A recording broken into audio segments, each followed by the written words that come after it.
Greetings again, adventurers, and welcome back to Let's Play Revelations Persona. In the last episode, we finally made it to the abandoned factory after much toing and froing throughout Lunavale, and we managed to enter the secret cargo entrance, and we have finally officially entered Sebek's branch headquarters here in Lunavale.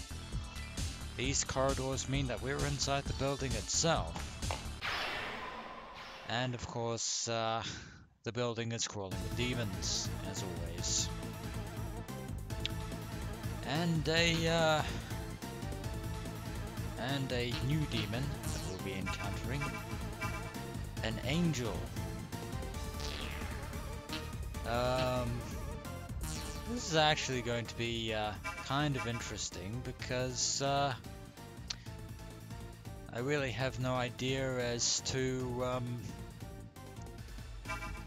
how to actually negotiate with the angel, according to the list that I have written here. So just bear with me a moment and I'll see what I can find out. Okay, so after quite a bit of negotiating, I found that Mary is the one to actually talk with the angel to gauge her interest and ultimately get her spell card, which means I don't need Brown or Brad, and I don't need Ellen either, unless I wrote it wrong. But in any case, we have the angel spell card. Thank the heavens, as they say.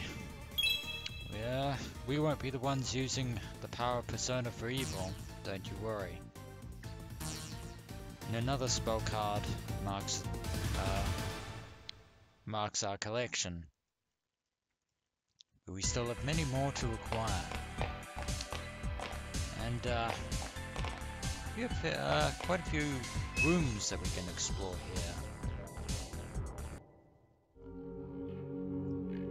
Such as an Augustus tree, which just so happens to be here in the Sebek building, which is actually a good thing. Means we can record our progress and make sure that nothing bad happens, but we're still fairly early in the episode, so but it's good to save. It's always good to save whenever you have the chance.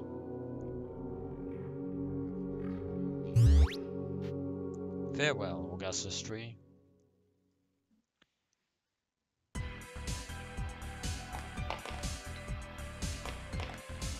I know there was a room back there that I had yet to explore, that I passed along the way, so I'll be going back to it.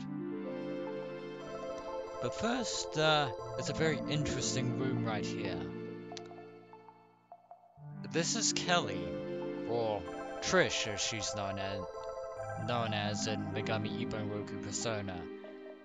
As the wings and the scepter and the attire can attest, Kelly is a fairy. Yeah, she really loves money.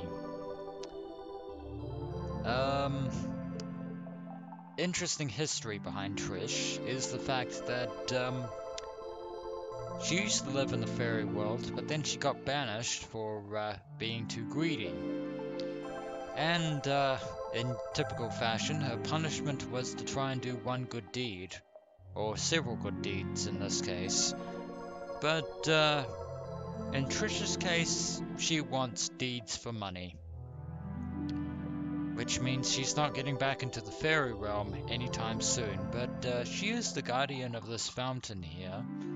That's also how we can heal. Unfortunately, being a money lover, Trish is very expensive. Oh. Yeah, she will never charge us $1. In Revelations Persona, it's not that bad, but we don't need to heal, but we'll give her some money. Why not?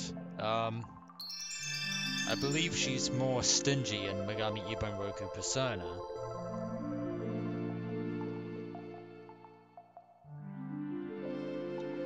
But of course, this doesn't count as a good deed, since the cost sort of outweighs the benefit.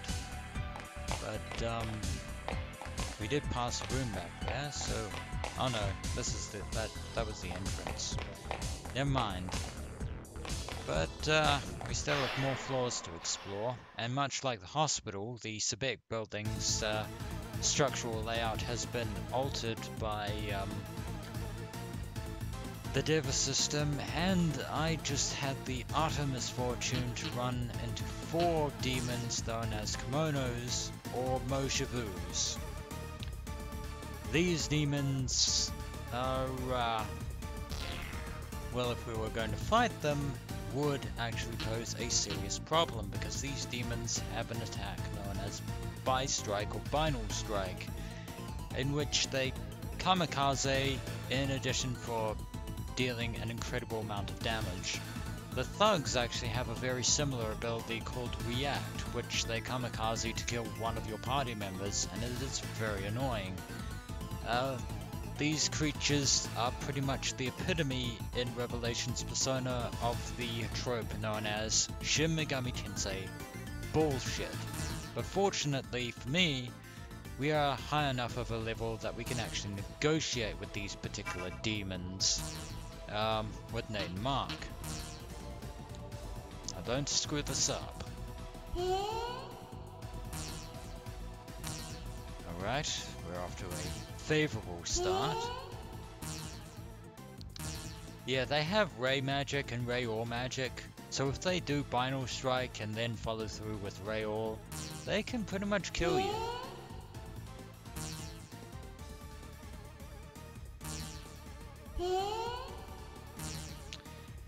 And Nate's negotiation went extremely successful, and that means with the spell card acquired, we can pretty much get rid of them whenever we encounter them in combat, which is going to prove beneficial in the long run, because I really don't want to have to keep healing my party members from near death. At least I don't have to revive them in Revelation's persona. That's the bonus side of this. They were a demon that I was definitely searching for, and we'll have many more demons to search for. Now there is an elevator over there, we're not going to go into just yet. Oh, and that was,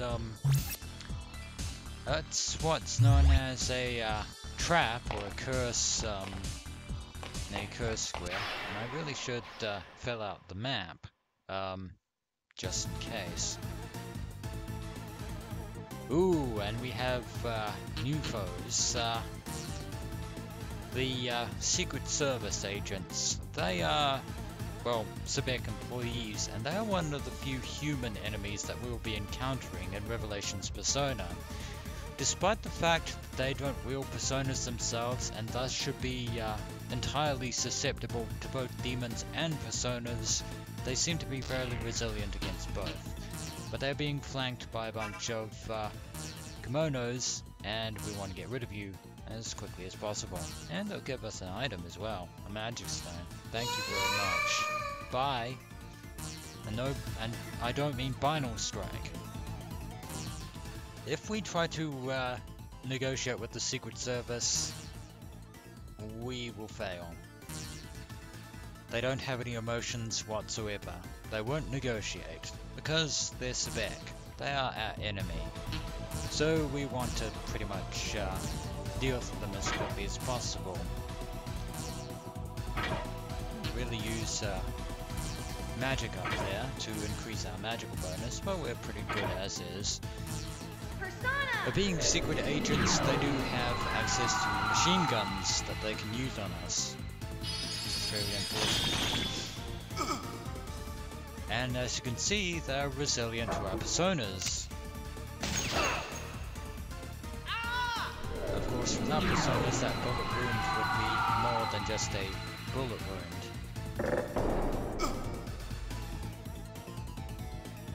Take it! Yeah, Sebek's agents are pretty tough.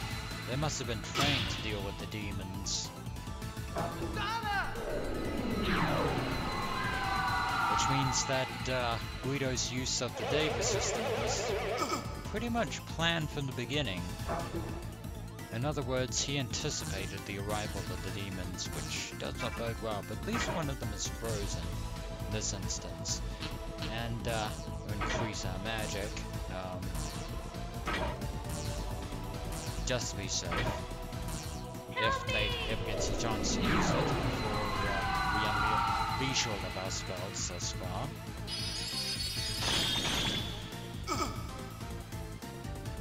Yeah, they are quite resilient indeed, which kind of interesting given the fact that they're human enemies. But that's one down.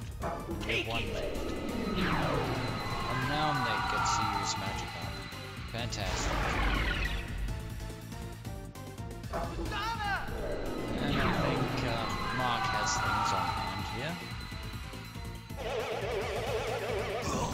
There we go. Fantastic. And that's quite a lot of points for our personas, and quite a lot of experience as well. They won't be the last agents that we encounter from Sebek. But speaking of which, there is a room over here that we can go into, just by the elevator. Which just so happens to be Sebek's reception desk, interestingly enough.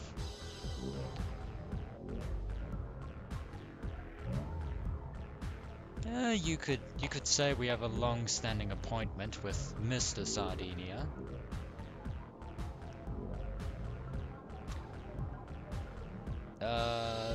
Yeah, we know all about the hidden entrance in the factory.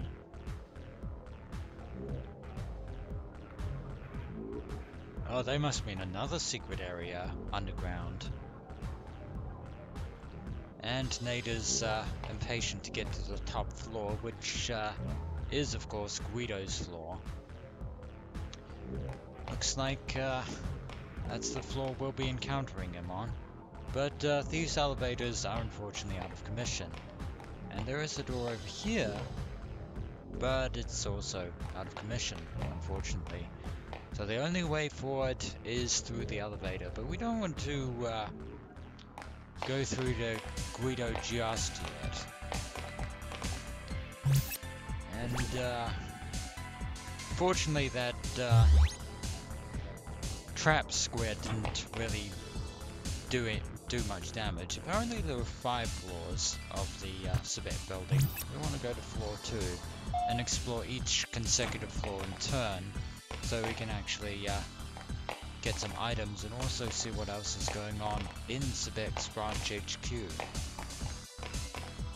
Because gaining information about Guido's activities is going to be very crucial. No one in this particular area, but Nate really wants to confront Guido as soon as possible. Be patient. We have plenty of time. That's pretty dark, even for you, Mark.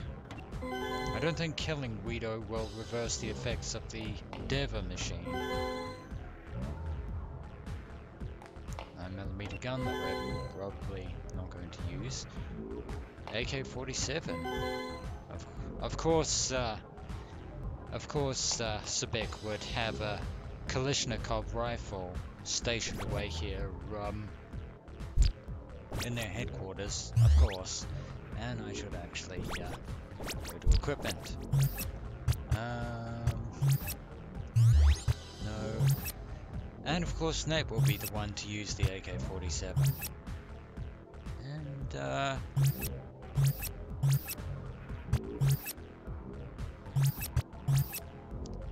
9mm is better, and we'll actually, you know what, you know what, Mark, you have a shotgun.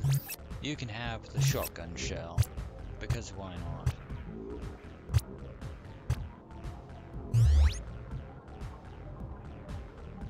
And there's actually more equipment that we need to use.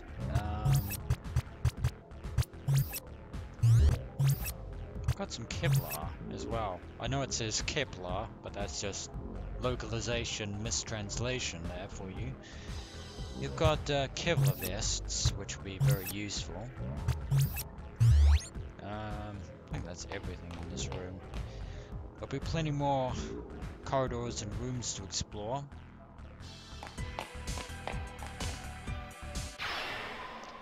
And of course we get back attacked for another time, which is very unfortunate.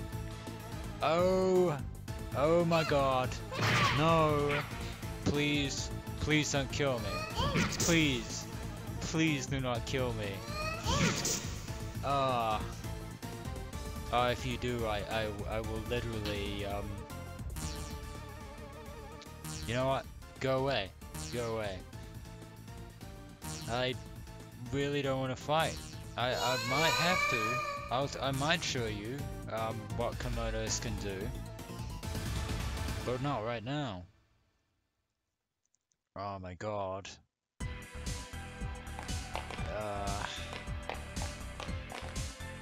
I could literally have titled this episode Shin Megami Tensei BS, but I don't want to. Maybe I will in another encounter. Speaking of encounters, we actually have civic employees to interact with.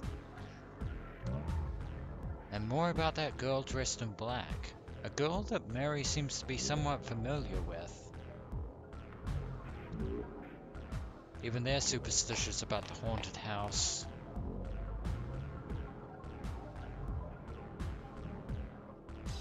So there are biological weapons and curses being developed here in spec. 2 for 2. Yeah, that's Guido Sardinia for you. He's just been using the entirety of Sebek as a front for his own activities.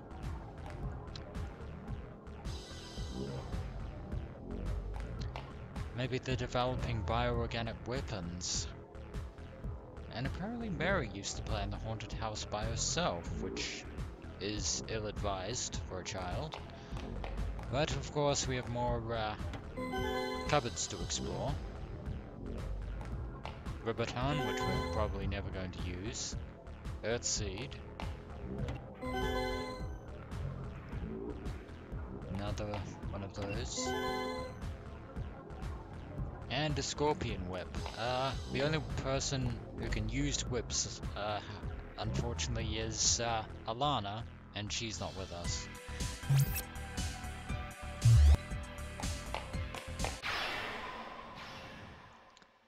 Are we going to fight more Moshavus? Are we going to fight more kimonos? The answer is yes. Oh, and I did not change my formation back. No. Well, at least I can do it now. And you might see the pain.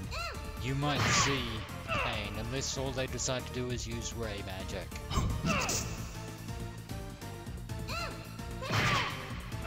Okay.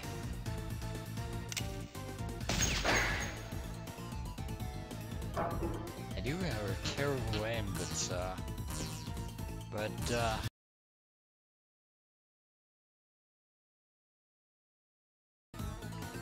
yeah, not really sure what happened there. For some reason my footage glitched out, but we're still in the middle of this fight. With the SS agents and the Moshavos, the kimonos, just to show you how devastating they might be. And, unless we manage to get them with our special brand of attacks. There's Rayor. Ooh! Ooh! Oh my god! There it is! There it is! There is the Shin Megami Tensei bullshit right there. If they follow through with another Rayor, I'm gonna die. I'm gonna die. Oh my word. Mark could be our only hope, and that's a terrifying thought. Please kill them. Please kill them. Please. I beg you. No! No! No! No! Please no! Oh my god! Well there it is. This is Revelation's Persona. The Shin Megami Tensei bullshit had to show up sometime. And it's now. Mary is probably going to die, but hopefully Mark can save us from the brink of disaster. Snatch victory from the jaws of defeat, and the other Moshimo is dead, which means that we can deal with these agents. Hopefully neither of them shoots Mary, because that would be bad. And you aren't frozen, and you're going to defend rather than attack. That is a good thing in my book. I don't care that there's only one of you there. I'm going all out on this attack. Oh my word. I said that I was going to title this episode SMTBS. You're dead. And I might consider doing that. Even though we're about 20 minutes in. Oh my god. That is just so utterly painful, and I'm glad that we automatically revive after the end of every battle. Don't have to use revival items or anything like that. Oh my word.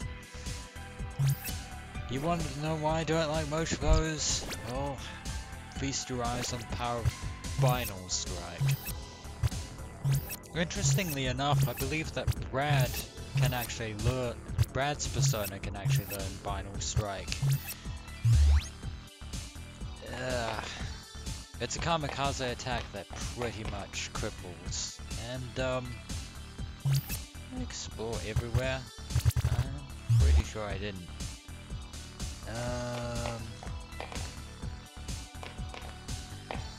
That way is the, oh no, that's a dead end. And,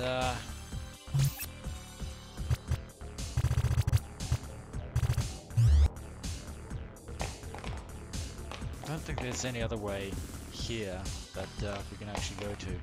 No, there isn't. So we can go straight to the third floor and make our way up.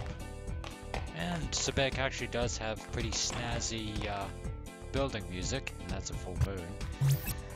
Don't want to be fighting demons on a full moon.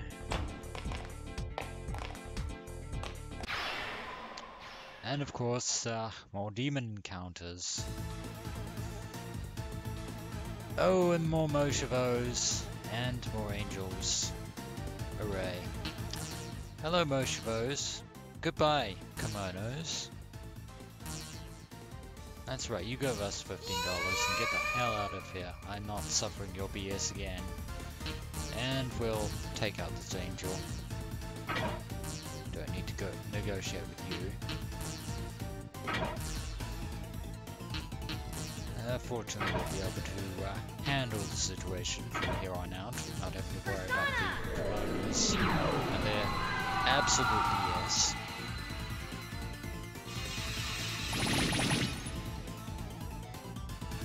And you're probably immune to magic. I should have checked. The power of Analyze. Yeah, you are immune to magic. Which means that the only one who is going to be doing any kind of damage in this particular round is going to be Nate. Which is fine with me. He doesn't get to do much combat too often anyway. There we go. That was a bow at close range. Yeah, let me just, yeah, magic has no effect on her. She's only weak to physical attacks. So, well, let's use the power of gun.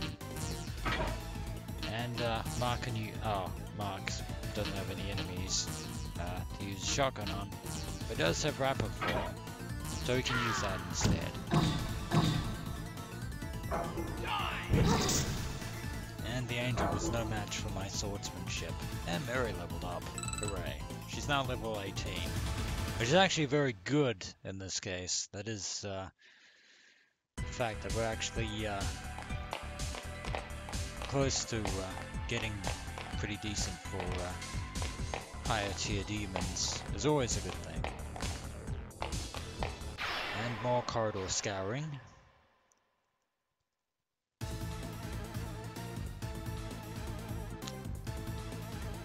And more of you.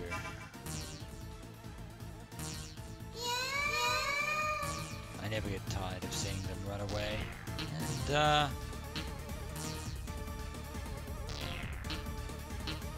time for a machine gun.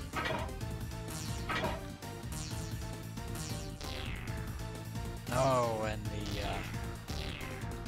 Mark is going to have to defend because the angel's not in close range.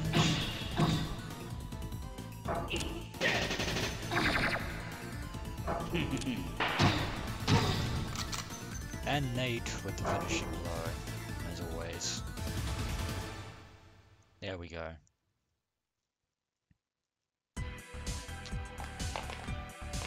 Another room over here. There'll be a few more on this floor, to say the least. Let's see what's in this particular room. And this is a very interesting room indeed. Apparently this room is supposed to be underground, but thanks to the relocation of the Diva system, it's now above ground. It has been shifted metaphysically.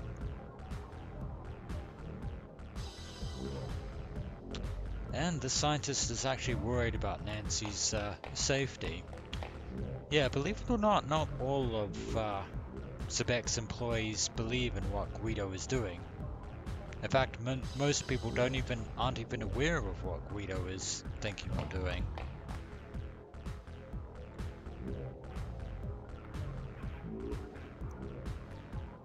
Now, I know you were upset about your mother being a full-time Sebek workaholic, but that is a bit cold coming from you, of all people.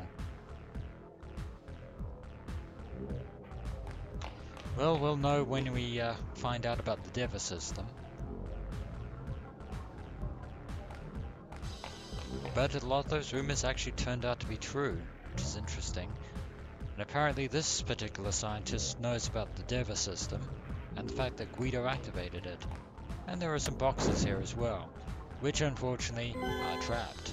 But they do contain items, which would be kind of useful, I think. Yeah, there are some trapped items here. I think I will give Mary a Kevlar vest. Sorry, Mark. As soon as we find another one, I'll be sure to let you know. And we have Trent gloves, which are more effective than gauntlets.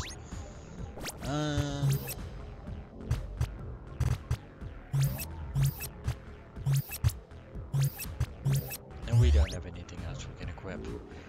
Never mind. But there is a door over here, but I don't think we can go through. It's locked, unfortunately. And I think I will call this an episode here for the time being. And so when we return, adventurers, we shall continue exploring the rest of the Sebek branch headquarters. As always, adventurers, until next we meet.